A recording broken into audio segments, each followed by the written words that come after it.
नमस्कार, मेरा नाम ज्ञानेश्वर है और आपने देखना शुरू किया है लाइव सिटी। मेरे साथ रोज की तरह दिल्ली से जुड़ रहे हैं देश के जाने माने सीनियर जर्नलिस्ट अजीत द्विवेदी जी। अजीत जी, दिल्ली से ठंड आपने बिहार भेज दी है, तो बिहार का मौसम तो सर्द हो गया है, लेकिन राजनीति कहाँ थमती है।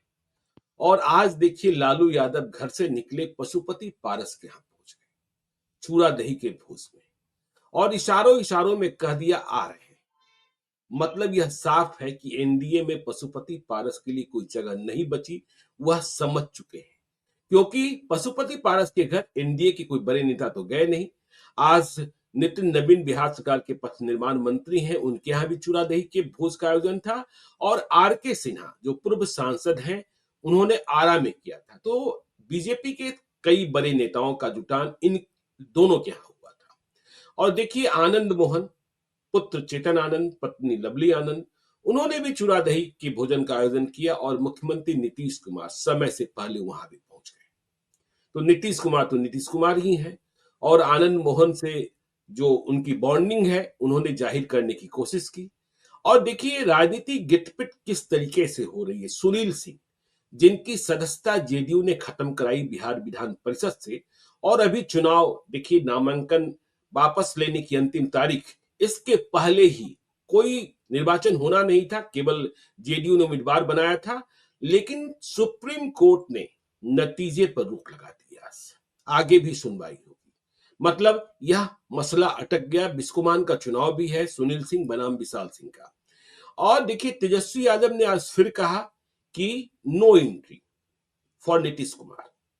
और साथ साथ यह भी कह रहे हैं कि अब तो चुनाव की बेला आ गई है, अब कौन सी एंट्री की बात होती है, जो होना है वह जनता की अदालत में। और इसके साथ ही मोहन भागवत के उस बयान पर कि अयोध्या में जब भगवान राम विराजे, प्राण प्रतिष्ठा हुई, तभी देश को असली आजादी मिली। तो तेजस्वी ने कहा कि जो दलित हैं, जो पिछड़े हैं, जो वंचित हैं, उन्हें कहां आजादी मिली है, देश गुलामी की ओर बढ़ रहा है। तो राजनीति की इस गिटपिट भाषा, राजनीति जहां बिहार में फिसल रही है, आगे जा रही है, पीछे छूट रही है। चिराग पासवान को लेकर देखा ही आपने, चिराग पासवान ने कल बीपीएससी अभ्यर्थियों से मुलाकात कर और कहा कि 48 घंटे का वक्त दीजिए। क्या प्रशांत किशोर की राह चलेंगे? संभव दिखता नहीं है, केंद्र में मंत्री हैं, लेकिन बड़ी बात तो है ही। और उधर जो पटना हाईकोर्ट में बीपीएससी मसले को लेकर सुनवाई थी, अब वह सुनवाई कल होगी। और खबर यह भी आ रही है कि कल प्रशांत किशोर अपना अनशन समाप्त कर सकते हैं। तो ये बिहार की खबरें हैं और हम लोग चर्चा शुरू करें। पशुपति पारस के घर लालू यादव का आना, पशुपति पारस के साथ सूरजभान सिंह भी हैं। और बिहार में एक बड़ी तेज खबर है कि आरजेडी ने, वैसे सूरजभान सिंह ने इनकार किया था कि सूरजभान सिंह को आरजेडी यह ऑफर दे रहा है कि आप लखीसराय में बिहार के डिप्टी सीएम विजय कुमार सिन्हा के खिलाफ चुनाव लड़ लें। आप खुद लड़े, या खुद लड़ नहीं सकते हैं शायद, या अपनी पत्नी को लड़ा दें। तो ये सारे चल रहे हैं, क्योंकि पशुपति पारस की असली ताकत सूरजभान सिंह है। तो ये राजनीति सेट हो रही है। चाचा और भतीजे की राजनीति भी है, पशुपति पारस और चिराग पासवान की। अजीत जी। देखिए ज्ञानेश्वर जी, हम लोग कल भी चर्चा किए, सूर्य उत्तरायण हुए, मंगलवार को मकर संक्रांति हुई, आज उसका भोज चल ही रहा है। तो मकर संक्रांति जो है, महाकुंभ शुरू हुआ, ये सब ग्रहों के रीअलाइनमेंट के साथ शुरू होता है। सारे ग्रह नई पोजीशंस में जाते हैं, सूर्य मकर में जाते हैं, मकर संक्रांति होती है, तो ये त्योहार मनाए जाते हैं। तो इसके साथ ही जैसे ग्रहों का रीअलाइनमेंट होता है, सब ग्रह अपनी अपनी जगह पकड़ते हैं, वैसे ही बिहार में पार्टियों का रीअलाइनमेंट शुरू हो गया है, या नए सिरे से उसको अलाइनमेंट कहें, नया अलाइनमेंट कहें, वो अलाइनमेंट शुरू हो गया है। किसको किसके साथ जाना है, किसको किसके साथ मिल करके चुनाव लड़ना है, इसकी तैयारी शुरू हो गई है। ये सब हम लोगों ने कल का भी जो घटनाक्रम था, आज का भी घटनाक्रम है, ये सब उसी से जुड़ा हुआ है कि सब एक दूसरे को जोड़ने की कोशिशें शुरू हो गई हैं, दूर करने की कोशिशें भी शुरू हो गई हैं, सब एक साथ चल रहा है। उसी में हम लोग जानते हैं कि ये सोशल इंजीनियरिंग जो जिस तरह से नीतीश कुमार करते हैं, उनको मैच करने की सोशल इंजीनियरिंग सिर्फ लालू प्रसाद कर सकते हैं। तो लालू प्रसाद भी अपनी सोशल इंजीनियरिंग कर रहे हैं। देखिए, उनकी सोशल इंजीनियरिंग में अब सिर्फ मुस्लिम यादव नहीं है। जो तेजस्वी यादव बार बार ए टू जेड कहते हैं, उस ए टू जेड में उनको कुछ और चीजें जोड़नी है। और जोड़ने में जो सबसे इंपॉर्टेंट 3 घटक हमको दिख रहे हैं बिहार प्रदेश में, जिसको जोड़ने की कोशिश की जा रही है और कुछ हद तक कामयाबी भी मिली है। पहला हुँ, तो रविदास जिसको बोलते हैं, जो दलित का एक वर्ग है, जो जिसको रिप्रेजेंट जी, करके बसपा को जो वोट जाता था, हुँ, वो वोट जो पिछली बार गया आरजेडी के साथ, काफ़ी अच्छी संख्या में आरजेडी कांग्रेस को गया। उसी वोट से सासाराम में कांग्रेस पार्टी चुनाव जीती। बिल्कुल। वो हुँ, जो मीरा कुमार जिस वोट को रिप्रेजेंट करती हैं, या बाबू जगजीवन राम हुँ, जिसको रिप्रेजेंट करते थे, डिफेंड वो करें। एक जी, दलित का एक कास्ट जो है, एक वर्ग जो है, वो आरजेडी कांग्रेस के साथ जा सकता है। ये इसका संदेश है कि वो गया था, वो जा सकता है। दूसरा हुँ, कुशवाहा का है, जो 5 सीटों पर ही सही, लेकिन 5 सीटों पर वो वोट मिला था। और तीसरा पासवान का है, क्योंकि पशुपति पारस के रूप में रामविलास पासवान के भाई एक अवेलेबल हैं, जिनको आप ग्रैब कर सकते हैं, जिनको आप अपने साथ ले बिल्कुल। सकते हैं। तो हुँ, ये 3 वर्गों को एक साथ जोड़ने और की। और चौथा मल्लाह भी है, मल्लाह मल्लाह तो उन्होंने वो अगर मुकेश शामिल सहनी कर लिया। रहते हैं, तो वो मुकेश सहनी जी, उनके साथ अगर रहते हैं तो आएगा। ये तीनों हुँ, वोट आरजेडी के साथ आएँगे, अगर मुकेश सहनी रहते हैं, नहीं रहते हैं तब भी ये वोट आएगा उनके साथ, लालू यादव के जी, साथ और बिल्कुल। कांग्रेस के साथ। इसमें और बीच में कुछ चर्चा भी हुई थी अजीत जी की देखिए बसपा से भी बात चल रही है कि बिल्कुल, बसपा बिल्कुल। से भी समझौते की बात, क्योंकि देखिए आप जो बक्सर का इलाका है, रोहतास का इलाका है, उधर बगहा और बेतिया का इलाका, उन इलाकों में बसपा के उम्मीदवारों को वोट तो आ ही जाता है, जिसके कारण जीत हार। और जमा खान जो बिहार सरकार में मंत्री हैं, वह बसपा से ही चुनाव जीते थे। हाँ, तो इस दलित वोटों में एक अलग तरह का रीअलाइनमेंट चल रहा है। देखिए, मायावती जी, अपने अस्तित्व की लड़ाई लड़ रही हैं। हम्म, मायावती अपने भतीजे को उन्होंने आगे किया, आकाश आनंद को फिर वापस लिया एक तरह से। अब वो 10% वोट के नीचे आ गई हैं उत्तर प्रदेश की राजनीति में। 10% बसपा जी, जो एक समय में पूर्ण बहुमत की सरकार चलाई, उसके बाद लगातार उनका वोट कम होता जा रहा है। अब वो अपने दूसरे भतीजे को भी राजनीति में उतार रही हैं, आकाश आनंद के भाई ईशान आनंद को भी वो राजनीति में लेके आ रही हैं। तो अब ये जी, उनके भाई जो आनंद कुमार हैं, उनके दोनों बेटे राजनीति संभालेंगे बसपा की। और वो दोनों हम्म, काफी एग्रेसिव पॉलिटिक्स करते हैं, खासतौर से आकाश आनंद। उनको दिल्ली के चुनाव में भी मायावती ने लगाया हुआ है कि वो दिल्ली में अपनी खोई हुई जमीन वापस हासिल करनी है। तो वो अब अलायंस के रास्ते पर चल सकती हैं। बिहार में जहां पिछली बार भी अलायंस किया था, लेकिन उसका कोई ज्यादा फायदा बिल्कुल, नहीं हुआ था। आरजेडी के साथ अगर अलायंस हो, कांग्रेस के साथ अलायंस हो, तो एक नया रास्ता पूरे प्रदेश में, पूरे देश के लिए खुलेगा। अगर वो होता है तब भी, नहीं होता है तब भी, उनका वोट शिफ्ट हो रहा है आरजेडी की तरफ, आरजेडी कांग्रेस की तरफ, बिहार की पॉलिटिक्स में। जी, मतलब जी, दलित वोट जो 20% है बिहार में, उसमें वो एक वर्ग है जो एनडीए के साथ नहीं जाएगा, नहीं मतलब कम हम्म, जाएगा। उसमें अगर पासवान वोट जुड़ता है, और जो लोग पशुपति पारस के साथ हैं वो लोग अगर जुड़ते हैं, तो एक बड़ी ताकत मिल जाएगी। ये मतलब जी, जितना वोट आए, जी, लेकिन वो एक प्लस होगा, एडवांटेज होगा। जो ए टू जेड आप कह बिल्कुल, रहे हैं, उसमें आप ए टू जेड में 26 लेटर छोड़ दीजिए, अगर 3 लेटर और जोड़ लेते हैं, एमवाई के अलावा जी, 3 लेटर और जोड़ लेते हैं, आप हम्म, उसमें आप मल्लाह जोड़ रहे हैं, एम जोड़ लिया है आपने। जी, अगर आप पी जोड़ लेते हैं, आप सी मतलब जिसको वहाँ चमार जिसको जो जाति के तौर पर अगर कहें, तो आप उसको जोड़ लेते हैं, पासवान जी, जोड़ लेते हैं, कुशवाहा जोड़ लेते हम्म, हैं, 3 लेटर भी और जुड़ जाए आपके साथ, तो फिर खेल बदलने की स्थिति आ जाती है। तो बिल्कुल, लालू यादव के को पता है कि वो अब आखिरी पारी खेल रहे हैं राजनीति की। हम्म, 4 साल के बाद वो इस तरह से बहुत सक्रिय नहीं रह सकते हैं, चुनाव लड़ने की स्थिति में तो नहीं है, लड़ाने की स्थिति में भी शायद नहीं रहे। तो जो स्वान सॉन्ग होता है, स्वान जो कहते हैं कि हंस अपना आखिरी गाना, आखिरी जो गाना होता है, वो बड़ा बहुत मधुर गाता है। तो ये जी, स्वान सॉन्ग होगा लालू यादव का, जिस कोशिश में वो लगे हुए हैं कि अपने हम्म, बेटे को मुख्यमंत्री बना दें। तो एम मुस्लिम यादव मल्लाह प्लस कुशवाहा, जी, पासवान और चमार, ये 6 जाति का एक समीकरण बुनियादी तौर पर बनाने की कोशिश लालू यादव कर रहे हैं। उसमें हम्म, पशुपति पारस एक बड़ा चेहरा हो सकते हैं। देखिए, बिल्कुल, वो भले उनके पास वोट लोग माने कि नहीं है, या वो वोट चिराग पासवान लेकर के चले गए, लेकिन वो रामविलास पासवान के भाई हैं। लंबे समय तक संगठन चलाया है। बिहार का संगठन जी, रामविलास जी नहीं देखते थे, बिहार का संगठन हुँ, पशुपति पारस ही देखते थे। तो लालू हुँ, यादव को ये पता है कि जो डिस्ग्रंटल्ड होंगे, जो लोग नाराज होंगे, भाई चिराग पासवान को 25 से ज्यादा सीटें मिलने में तो दिक्कत है। तो जो लोग हुँ, नाराज होंगे वो कहाँ जाएंगे, किसके पास जाएंगे? कहाँ से? तो बिल्कुल, पारस उनके मसीहा हो सकते हैं। तो और एक मैसेज होता है, एक बड़ा दलित चेहरा जब आप जोड़ते हैं, तो उसका एक पूरे प्रदेश में मैसेज जाता है। तो उसके लिए लालू यादव ने, देखिए लालू यादव ने तो नीतीश कुमार के लिए भी कह दिया था कि दरवाजे खुले हैं हमारे।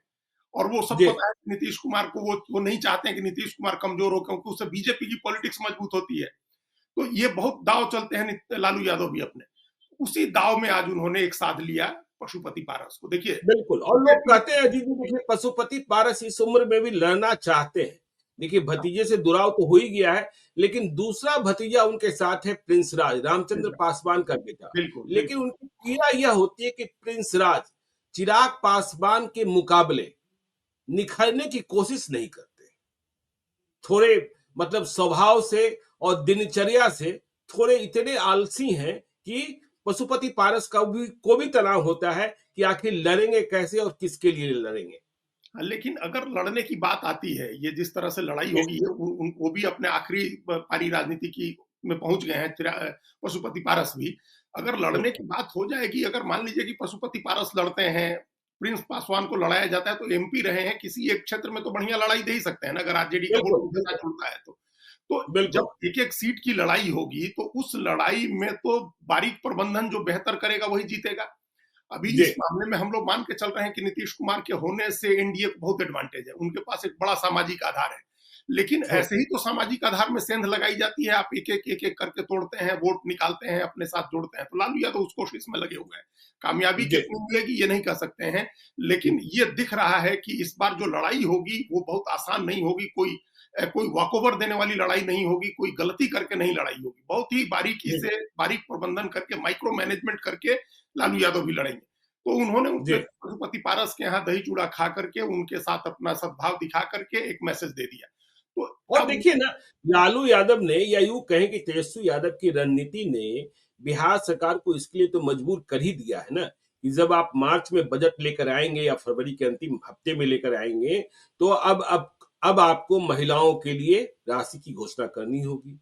बिजली के लिए आपको रियायत बढ़ानी होगी, वृद्धावस्था पेंशन बढ़ाना होगा। यदि ये 3 काम आपने नहीं किया, तो फिर तेजस्वी यादव स्कोर करेंगे और यदि आप ये करेंगे तो आर्थिक बोझ देख ही रहे हैं, झारखंड की बात आजकल हम लोग नहीं कर पा रहे हैं कुछ कारणों से, लेकिन किस तरीके से तो तेजस्वी यादव ने वहाँ घेर तो लिया ही है ना।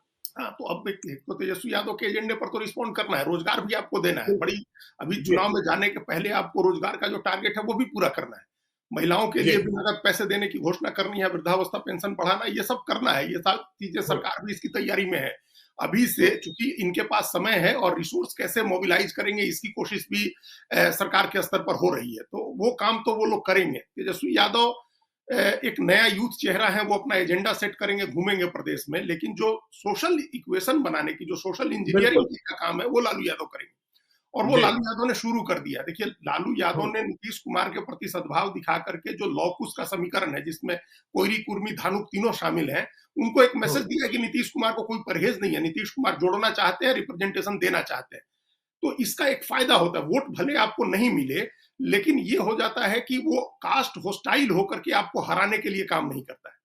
तो अपने सही बात, आप में ये भी बहुत बड़ी बात हो जाती है। जैसे मान लीजिए मुस्लिम आरिफ मोहम्मद खान गवर्नर आए हैं, तो बीजेपी, जेडीयू ये भी मैसेज बनवाए कि जिसमें मुसलमान बहुत एग्रेसिव होकर के हराने नहीं जाए। तो अपने हुँ, आप में वही एक बड़ी बात हो जाती है कि भाई आप 100% अगर वोट नहीं करते हैं, वोटिंग में भी थोड़ा ढीला-ढाला हो जाए तो उसका भी फायदा मिल जाता है। तो लालू यादव 2010 गवाह है, 2010 गवाह है ना, देखा हम लोगों ने यदि आपको 2010 हाँ, में बिल्कुल, बड़ी जीत मिली थी जेडीयू बीजेपी को। तो लालू जी, यादव की कोशिशें हैं, लालू यादव एक-एक ईंट जोड़ करके अपनी एक दीवार, अपना एक घर बनाने की कोशिश कर रहे हैं। उसमें पशुपति पारस कुछ ना कुछ ऐड करेंगे, उससे नुकसान जी, कोई नहीं। नुकसान हुँ, कोई नहीं है। देखिए, बहुत प्लेंटी ऑफ सीट्स हैं आरजेडी के पास। आरजेडी पिछली बार 157 सीट लड़ी थी, उसने देख लिया है कि हम कितने सीटों पर बहुत मजबूती से लड़ सकते हैं। कांग्रेस 70 सीट लड़ी थी, उसने देख लिया है कि हम कितनी सीटों पर मजबूती से लड़ सकते हैं। और लोकसभा चुनाव में जो इंडिया ब्लॉक का प्रयोग था, वो एक सबक देने वाला है कि अगर सीटें कम लड़ेंगे, जैसे कांग्रेस सिर्फ 328 सीट लड़ी, पूरी हिस्ट्री जी, में और 37 साल के इतिहास में कांग्रेस ने कभी इससे कम सीट नहीं लड़ी थी, 137-38 साल हुँ, के, मतलब आजादी के बाद चुनाव को पहले के छोड़ दीजिए, जो आजादी के पहले के चुनाव हुए, आजादी के बाद जी, के चुनाव में भी कभी इतनी कम सीटों पर कांग्रेस नहीं लड़ी थी। तो कम सीटें लड़ी और ज्यादा जीती। पहले ज्यादा लड़ते थे, कम जी, जीतते थे। तो अब कांग्रेस को भी समझ है, तो सीटें अवेलेबल है उनके पास, एनडीए में हुँ, सीट नहीं, लेकिन जी, इंडिया ब्लॉक में सीटें अवेलेबल हैं कि वो पशुपति पारस को भी दे दें, वो मुकेश सहनी को भी दे दें, लेफ्ट को भी एडजस्ट करें, कांग्रेस आरजेडी भी हो, एडजस्ट हो। तो एक आमने सामने की लड़ाई बनाने की कोशिश लालू यादव कर रहे हैं। इस बात को आप इस तरह से डिकोड कर सकते हैं, डिसाइफर कर सकते हैं कि ये इस मकसद से वो गए हैं, अपने साथ एक पशुपति पारस को उन्होंने जोड़ा है। और और उधर आनंद मोहन के घर नीतीश कुमार, नीतीश कुमार ने, हाँ, तो नीतीश कुमार ने कल जो मैसेज बनाया, देखिए, कल चिराग जी, पासवान को के साथ नहीं मिलना, जो मैसेज उन्होंने बनवाया, उसी का फॉल आउट है कि चिराग पासवान छात्रों से मिलकर के 48 घंटे का टाइम ले रहे थे। हुँ, ये चिराग हुँ, पासवान भी तो अपना दाव चलेंगे और बीजेपी उनके उनके दाव में बीजेपी मददगार रहती है। तो अभी बिल्कुल, अभी जो चीजें, छात्रों के आंदोलन से जो दबाव है, वो बीजेपी से ज्यादा नीतीश कुमार के ऊपर है। आप सरकार आप हैंडल बिल्कुल, कर रहे हैं, आप सरकार का चेहरा आप हैं। तो अगर कोई जी, कोई फॉल गाई होना है, अगर नौजवानों की नजर में कोई गिरेगा तो नीतीश तो कुमार नीतीश गिरेगी। कुमार हाँ, वो बीजेपी नहीं गिरेगी। तो जी। इस बात को समझ के चिराग पासवान ने अपना दांव चला, तो उधर दांव पेच हम्म, चले जा रहे हैं। उस हम्म, दांव पेच को लेकर के इधर नीतीश कुमार ने अपने को मजबूत, मतलब नीतीश कुमार को पता है कि चिराग पासवान से कितना भी सद्भाव दिखाए वैसा संबंध नहीं बनेगा जैसा चिराग का बीजेपी से है। बिल्कुल तो इसलिए बिल्कुल। हमारा कौन है? तो हम्म, उनके उपेंद्र कुशवाहा हैं, उनके जीतन राम मांझी हैं, उनके आनंद मोहन है। आनंद मोहन की पत्नी अब हम्म, उनकी पार्टी में ही है, लेकिन अब उनको, अब उन सब पूरे परिवार को, जैसे अभी टेक्निकली तो उनके बेटे आरजेडी से विधायक थे चेतन आनंद, इस बार उनको जेडीयू से ले आना, चुनाव लड़ाना, आनंद मोहन का क्या हम्म। इस्तेमाल करना है। देखिए, राजपूत का वोट ट्रेडिशनली आरजेडी के साथ जाता रहा है। ये एक बड़ा, मंत्री वाला बंगला भी मिल गया चेतन आनंद को। हाँ, बंगला भी बड़ा मिल गया, उसी बंगले में जी, संभवतः आज दही चूड़ा का भोज था। बिल्कुल तो बिल्कुल। ये एक बड़ी बड़ी चीज साधने की कोशिश कर रहे हैं। देखिए, जेडीयू के कोर वोट में भूमिहार है, स्थित है। हम्म, भूमिहार और राजपूत साथ वोट करें, ऐसी स्थिति एक बार नीतीश, इसने आनंद मोहन ने ही बनाई थी 1995 में, जब ये जी। लगा था कि सब ये अपने तमाम जो पुराने ऐतिहासिक संघर्ष भूल करके, कॉन्फ्लिक्ट भूल करके जातियां साथ में आ रही हैं। तो हम्म, आनंद मोहन ये काम कर सकते हैं। वो अगड़ों का एक जो एकता बनाने की कोशिश वो उनके नाम से हो सकती है। तो हम्म। वो उसके लिए भी अपनी जो भी जरूरत नीतीश कुमार समझ रहे हैं, उनको साधने की कोशिश की है नीतीश कुमार ने और उनको। राजपूतों के तमाम बड़े नेता तो जेडीयू के साथ हैं ही। वशिष्ठ नारायण सिंह हो, लेसी सिंह हो, संजय सिंह हो, मनजीत सिंह हो, जय कुमार सिंह हो, जितने बड़े नेता हैं राजपूतों के, वो उनके साथ ही है। और देखिए, जो बीजेपी की ओर है ना, वो डेकोरेटेड वाले नेता हैं, राजपूत वाले। हाँ, ठीक है, हाँ, राधा मोहन सिंह को छोड़ बिल्कुल, दीजिए, तो हाँ। बाकी जो है ना वो डेकोरेशन वाले हैं कि हाँ ये भी है। उनके अपने अपने एजेंडे दूसरे हैं, अपना चुनाव जीत जाना है, बाकी बीजेपी जाने। अब अपना चुनाव भी बीजेपी के नाम से ही जीत जाना है। जरा सा बीजेपी का बिल्कुल। समीकरण बिगड़ा तो देखिए आर के सिंह चुनाव हार गए। जरा सा जी। समीकरण बिगड़ा वहां सामाजिक, तो सुशील कुमार सिंह भी हार गए, जबकि इतना वो हम्म, चित्तौड़गढ़ था जहां 1952 से कभी राजपूत, मतलब गैर राजपूत एमपी नहीं रहा। तो हम्म। वो समीकरण से, बीजेपी के समीकरण से जीतने वाले लोग हैं, जमीनी आधार वाले कम लोग हैं। इस बार जी, बीजेपी जेडीयू, मतलब एनडीए अलायंस इस कोशिश में है कि फॉरवर्ड वोट नहीं बिखरे, और ये चिंता बिल्कुल। प्रशांत किशोर की वजह से पैदा हुई है। चूंकि जी, एकमात्र पार्टी प्रशांत किशोर की है, भले अब उसको जिस सेंस में कहा हो जगदानंद सिंह ने, लेकिन ये तो स्टैब्लिश किया ना कि प्रशांत किशोर पांडे उनका नाम है। तो बिल्कुल। एकमात्र पार्टी जिसका लीडर फॉरवर्ड है, हुँ, तो वो पार्टी है प्रशांत किशोर का जन सुराज है। तो इस जी, नाते कुछ वोट अगर टूटे, तो ये खतरा टूटेगा तो किसका टूटेगा, वो नुकसान किसका होगा, वो तो एनडीए का ही एनडीए होगा। का।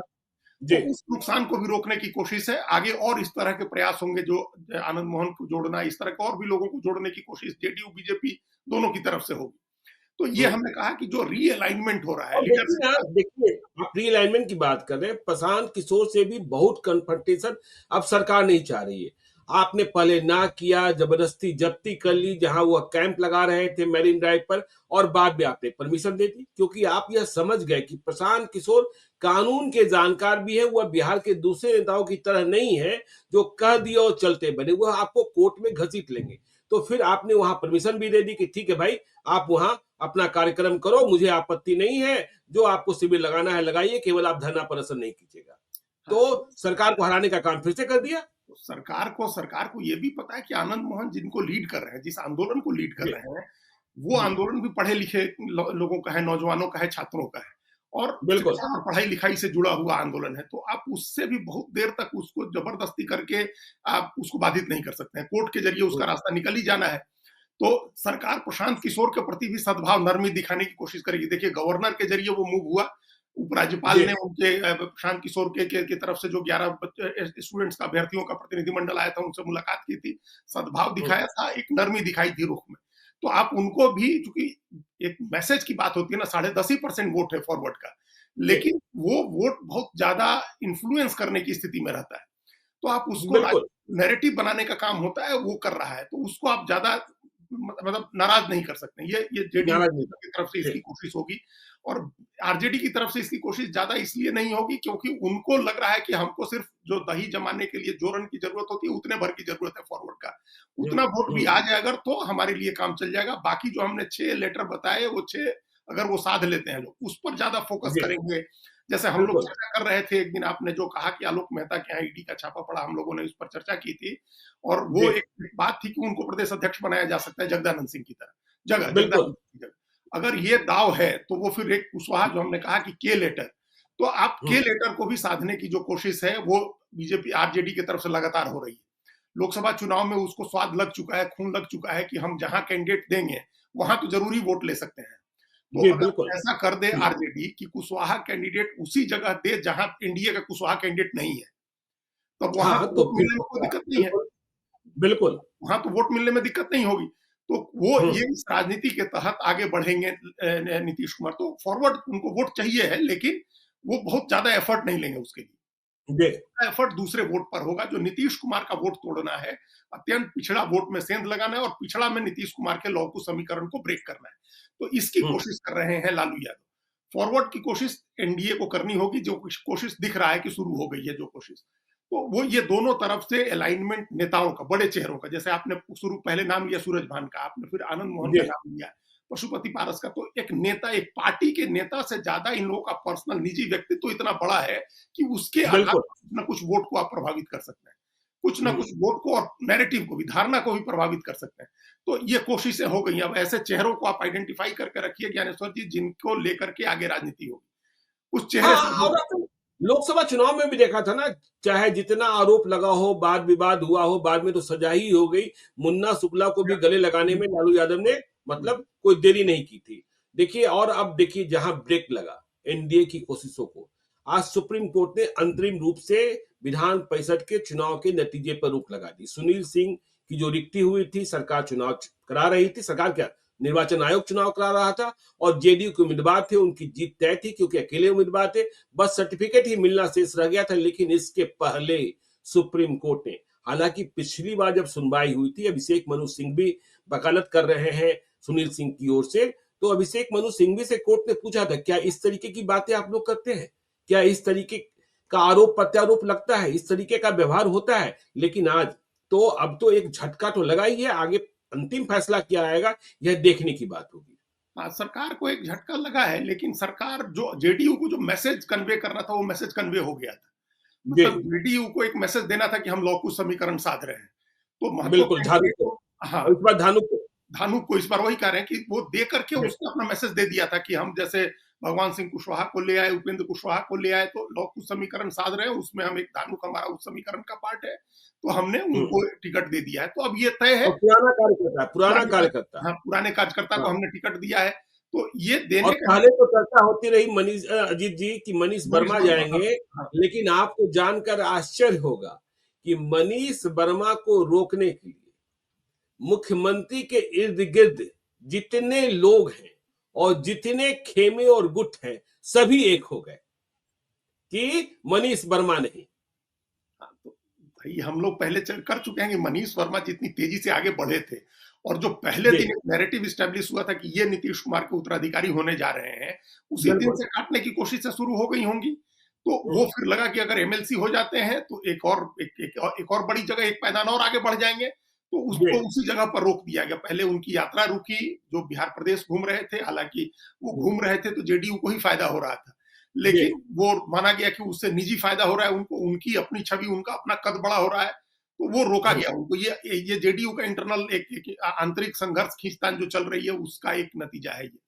तो नीतीश कुमार ने जो मैसेज कन्वे करना था एमएलसी के कैंडिडेट का घोषणा करके टिकट दे करके, वो उन्होंने कर दिया है। अब ये जी, तय हो बिल्कुल। गया है कि जब भी उस सीट पर चुनाव होगा, अगर अगर चुनाव कैंसिल हो जाता है, नए सिरे से होता है, या इसी को सुप्रीम कोर्ट के अंतिम ऑर्डर में कुछ फेरबदल होता है, कुछ ऑर्डर बदला जाता है, जब भी चुनाव होगा तो कैंडिडेट तय है कि ये धानुक समाज का आदमी जाएगा। हाँ, बिल्कुल। या तो तो ये, चुनाव ही रद्द हो जाए कि सुनील हाँ, सिंह की सदस्यता बहाल हो जाए, तब तो दूसरी ही तब बात तो है। अलग बात है, तब अलग बात है। जी, तब फिर आगे जी, जब भी मौका आएगा तो इनको मौका दिया जाएगा। ये हुँ, मैसेज एक बना दिया है जेडीयू ने। तो ये एक झटका है, कोर्ट का झटका है, लेकिन इस झटके से पॉलिटिकल अभी कोई राजनीतिक नुकसान बहुत नहीं होगा, क्योंकि जो मैसेज बनाना था, राजनीतिक संदेश देना था ऐसे समुदाय को, एक समुदाय को, वो दे दिया था जेडीयू ने।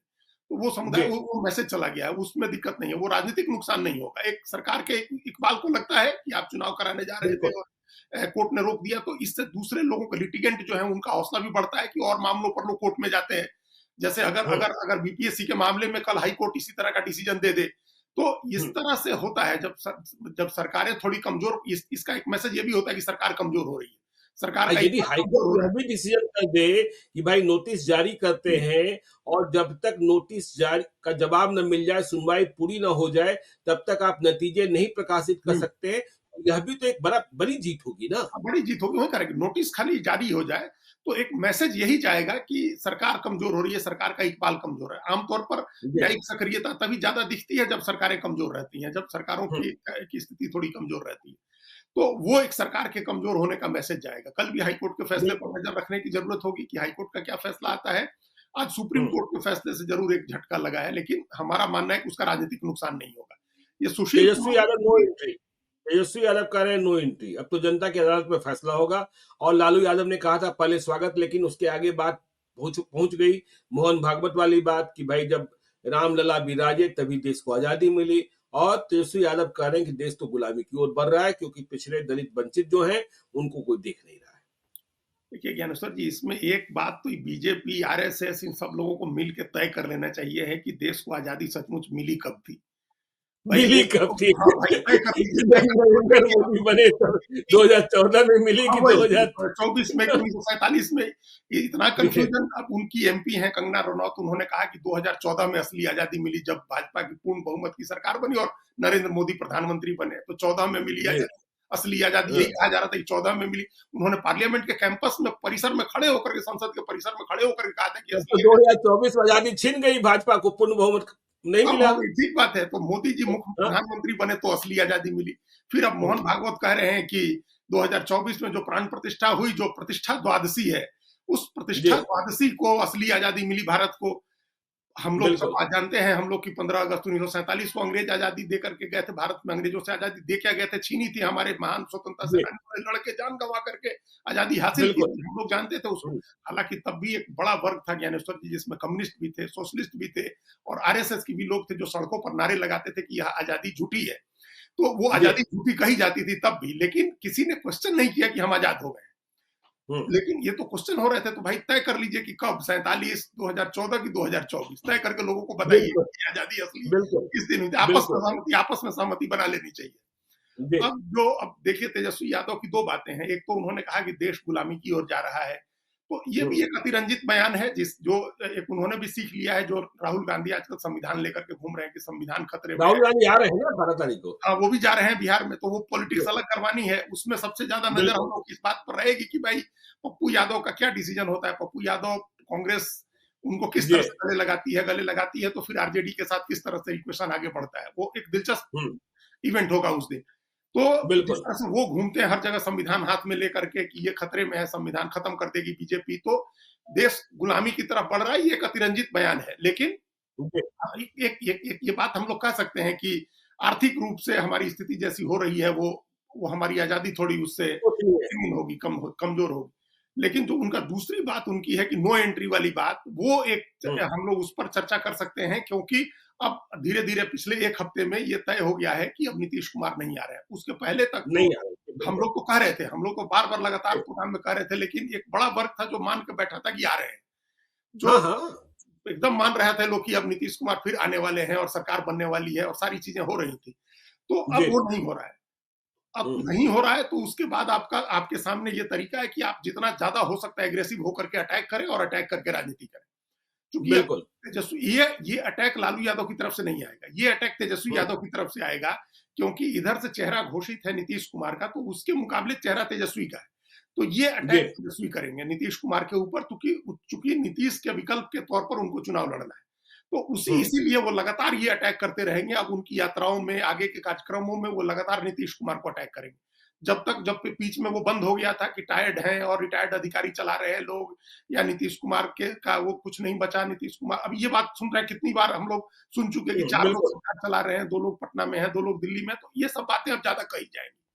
तो हम्म। ये एक राजनीतिक बयान है। ये सवाल भी हमने पूछा था संजय झा से, तो उन्होंने कहा कि देखिए मेरे अकेले नेता नीतीश कुमार है। मैंने पूछा था कि भाई देखिए तेजस्वी यादव आरोप लगा रहे हैं कि आप ललन सिंह, विजय चौधरी, अशोक चौधरी कहने को जेडीयू के हैं लेकिन आप बीजेपी के हो चुके हैं, तो उन्होंने कहा कि मेरे अकेले नेता नीतीश कुमार है। हाँ, तो उधर से तय है नेता कि अकेले नेता नीतीश कुमार है। प्रशांत किशोर नेता तय है जनसुराज के, इधर से बिल्कुल। तेजस्वी यादव तय है। तो प्रशांत हम्म, किशोर लगातार तेजस्वी को अटैक कर रहे हैं। हम्म। प्रशांत किशोर लालू यादव को कम अटैक करते हैं, लालू यादव को नहीं अटैक करते हैं, वो तेजस्वी को अटैक जी। करते हैं, उनके 9वीं हम्म। पास होने को अटैक करते हैं, ये उनका अटैक दूसरा है। और हम्म। जो एनडीए है उसका अटैक तेजस्वी कम होते हैं, लालू यादव ज्यादा होते हैं। आप ये देखिए, ये कितनी बिल्कुल। दिलचस्प तस्वीर है कि 3 हम्म। खेमे हैं, तीनों खेमे अलग-अलग लोगों को अटैक कर रहे हैं।